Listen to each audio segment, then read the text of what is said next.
In 2020, Malaysians thought they had found the easiest money ever made. Not crypto, not property boom, just gloves.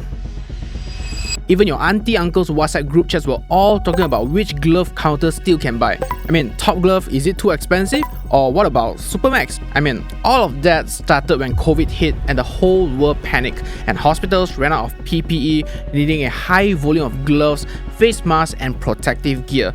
And vaccines had to be located and private clinics couldn't even get their hands on it. And that makes investors think gloves and pharmaceutical stocks weren't a short-term hype, but instead a necessity in that situation. And they were not wrong.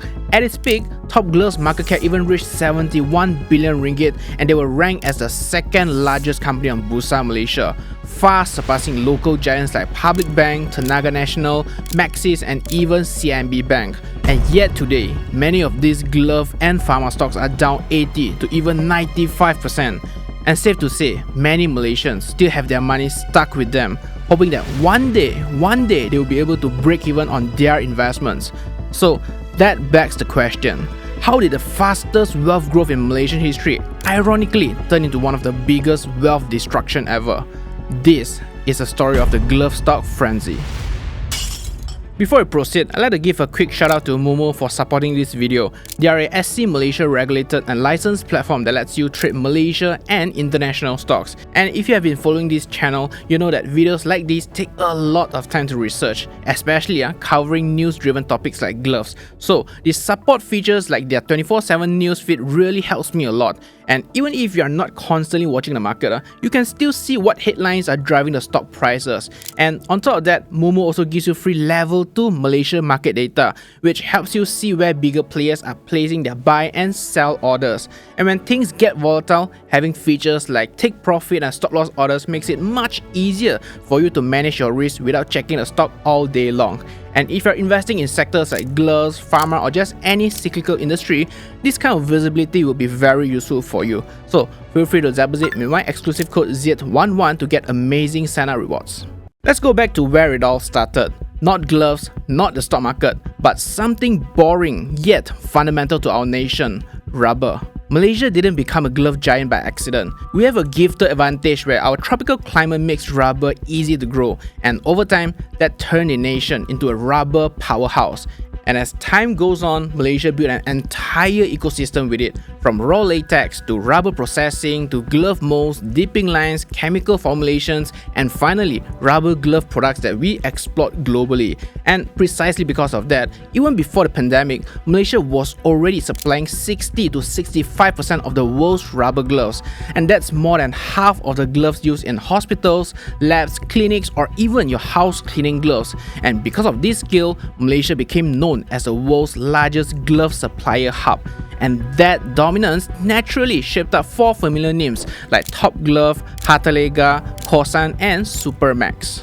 And by understanding the background of these companies, you'll know why Top Glove, despite being well known among others, is also always lagging behind others. And Top Glove is no doubt a name that almost every Malaysian has heard of or used their gloves at home. But little do you know that they were also the largest medical glove manufacturer in the world.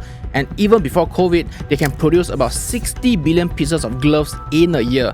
And this 60 billion production is equal to about 20% of the entire world supply. And that is why when the market is short for gloves, Top Glove was the counter investors all rush into. And while they were grabbing all the headlines and attention, one thing most people don't really mention is the fact that Hartalega is actually an institutional fund's favorite stock, even though its production capacity was much smaller than Top Glove. And the reason was simple: Hartalega was very profitable. Think about this, normal manufacturers only get about 8 to 15% of their EBITDA margin, and that is earnings before interest, tax, depreciation and amortization. But at that time when COVID-19 was raging, analysts were even forecasting an EBITDA margin of over 40% for Hartalega. And this means after deducting all the operating costs, they still left about half of their earnings for the shareholders. And for fund managers, that kind of profitability was literally unseen before in a giant corporation. And if Top Glove was a giant and Hartalega the profit machine, then Kossan was on the other hand a quiet operator. They viewed its glove business alongside technical rubber and clean room products, and that diversification became an important lifeline later on when the glove hype faded. And during COVID, Kossan didn't go on a spending spree. No aggressive spending and no wild headlines. Instead, they paid out 43% of earnings as dividends in 2021. I mean, think of them like the public bank of gloves. Not flashy, but very dependable. And that conservative approach eventually paid off. Today, while others are still stuck with debt and excess capacity, Kossan remains more financially stable. I mean, they are not the biggest player, but arguably the best position for the glove market meltdown. And then there was Supermax, and they were just exactly like they are, super and maximum. At the peak of the glove rally, Supermax stock price surged more than 1,200%, so much so that it far outgrown Tesla's 259% growth within the same period, and they took full advantage of it. They started committing to a $350 million factory in Texas, US, over 1.3 billion ringgit for 5 new plants in Malaysia, and even acquired Japanese lens maker Clayton Dynamics to gain access to the cosmetic lens sector. But the spending didn't stop there. In 2021, they even proposed buying a 211 million ringgit private jet meant for operational efficiency. But of course, it didn't sit well with the public at all. The jet became a symbol of excess and eventually sparked an internal family board dispute. As for many retail investors watching, it only added fuel to the hype, because if they were buying a private jet, then the business must be doing incredibly well, right? And at this point, these stocks stopped moving like they used to be. They were literally flying, and the hype was so strong, even property developers like Malaysian jumped in to start glove manufacturing. And at the same time, not only are the glove companies earning these unusual profits, they are also feeding a wave of financial gurus, Telegram groups, and online trading classes. And many of them were aggressively talking about glove stocks and dropping stock tips, telling people to buy before it rallied, with some even claiming they have special insights or sure win strategies. And it got so wild that even local celebrities were spotted promoting these classes. And speculation went into overdrive territory, so much so that the Securities Commission Malaysia had to step in, cracking down on unlicensed financial advice and tightening regulations. And among all the glove stocks, Top Glove was under the spotlight as its share price rallied the most, about 330% from pre-pandemic phase, making it one of the biggest rallies on Bursa Malaysia at that time. And then came the analyst reports. Some even issued wild price targets like 110 ringgit per share, implying a 296 billion market cap, effectively 2 times bigger than Maybank at that time. Even the government had to impose a prosperity tax in budget 2022 for all the glove makers due to the unusual profits they earn. Yes, a few analysts eventually sounded alarm that things were getting way overheated, but almost no one listened, because in a frenzy, fundamentals rarely matter. And while all of them were still celebrating record high profits, other countries were silently catching up. In China, glove companies like Blue Seal and Inco Medical began expanding their factories very aggressively.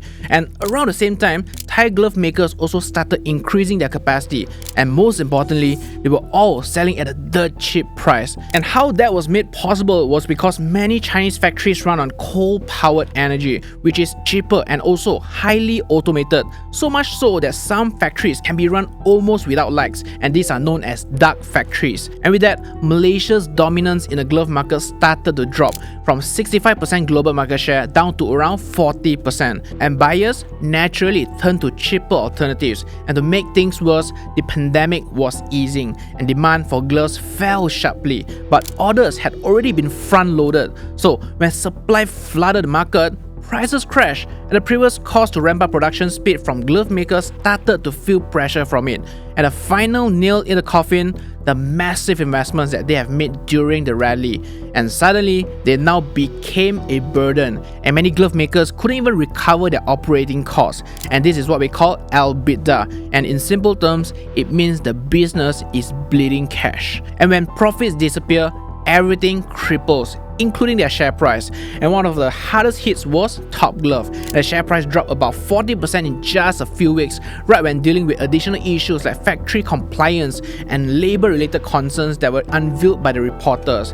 And just like that, what once felt like the safest bet in the market turned into a very painful lessons for many investors. And this damage didn't just stop at glove stocks. Remember what I've mentioned earlier? Pharmaceutical stocks were also highly affected. When Pharmaniaga was appointed as a Sinovac vaccine distributor by the government, everyone assumed that this wouldn't go wrong and that the government wouldn't let it fail. And honestly, that assumption does make sense because vaccines were the nation's priority at that time. So demand from the government was also in a way guaranteed. But reality turned out to be more complicated. Pharmaniaga had to buy the vaccines upfront, and unlike gloves, vaccines come with extra challenges. They are biological products with a short shelf life, and they must be stored carefully under 2 to 8 degrees Celsius.